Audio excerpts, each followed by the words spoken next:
I suppose this isn't the worst way you can start off a game with its boss fights, but this doesn't make Altair's Chronicles look like the sort of game that can handle its boss fights. Now, Badr here is a giant from the local circus that has decided he's going to be the personal bodyguard of Fajira the dancer against this guy that both of them have never met before using a giant axe that apparently has a purpose in his act. It's an odd circumstance and kind of perfect for a ridiculous sort of boss fight.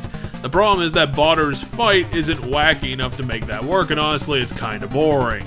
It's that type of glass cannon boss fight where the boss will either instant kill or never damage the player with no in-betweens. What hurts it more is that Badr only has 2 attacks, and the whole deal of the boss fight is to run around the arena and wait for the animation to trigger for Badr's attack that makes him vulnerable to a quick time event. Yep, even in 2008 and even on the Nintendo DS, a Ubisoft game has to have QTE sections. It's in the contract. Hit the button at the right time, Altair gets a hit in, and that's the entire fight. Try to avoid his side swipes, wait for the second attack, repeat.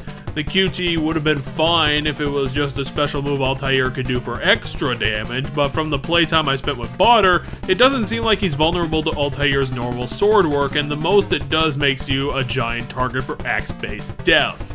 Although struggle through it and hit 5 or 6 QTEs, and Badr managed to die and collapse the entire tent on top of him, killing everybody in the circus.